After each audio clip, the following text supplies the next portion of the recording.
This was not one of my cases. I was not the coroner nor an investigator involved in the Wayne DuMond story. What you're about to hear is my personal review based only on factual data and public records. I followed this case closely, as did many Arkansans. It is not an unsolved case in any fashion. It is simply a memory people should never forget. There are already numerous excellent podcasts and news reports that cover every angle in great detail. If you're interested in criminal justice or in how Arkansas crime and politics sometimes mingle, this is one you must learn about. What I want to do here is give you the straight talk memory with emphasis on lessons. Wayne Eugene DuMond was born in DeWitt, Arkansas in 1949. He served in Vietnam, came home, and carried a long shadow. Long before the case that made him infamous, there were accusations of violence, assault, even sexual assault that built a troubling pattern. In 1984 in Forest City, a 17-year-old cheerleader named Ashley Stevens, who was distantly related to then-Governor Bill Clinton, was kidnapped and raped. She identified DuMond. A jury convicted him. The judge sentenced him to life plus 20 years. That should have been the end, huh? But while awaiting trial, DuMond was castrated by unknown assailants at his home. No arrests were made. St. Francis County Sheriff Coolidge Conley even kept the severed testicles in a jar on his desk. That grotesque detail helped turn DuMond into a figure of rumor and myth. Was he a victim of vigilantes? Was he targeted because of his victim's connection to Clinton? Those questions, stoked by talk radio and political partisanship, muddied the public view. The facts remained. The victim identified him, and the jury believed her.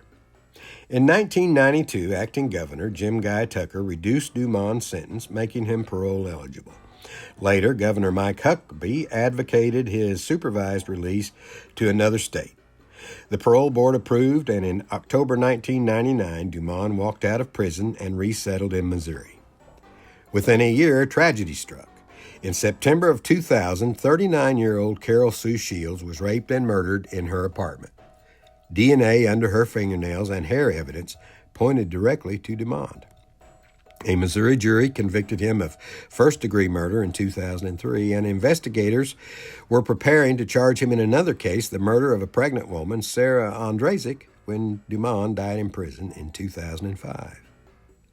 Now, why does this matter for a coroner's memory? Because it reminds us, first, context matters. Patterns of past violence are predictors. Mercy and redemption are noble, but when we ignore patterns, people get hurt.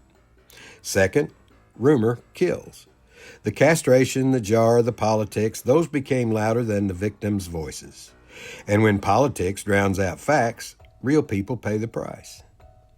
And third, decisions have consequences. Governors, parole boards, pastors, pundits, everybody in the chain bears responsibility for what happens when a dangerous man is set free to commit another crime.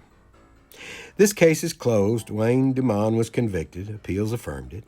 He died behind bars. But the story is not about him anymore. It's about the women who lost their lives, Carol Sue Shields and Sarah Andrasek. And it's about Ashley Stevens. So let's remember them, and let's remember the lesson. Criminal justice is never a place for rumor or politics. It is about people, and it is about consequences. I'm Steve Novoychek, and this has been A Coroner's Memory. Y'all be kind to one another, would you?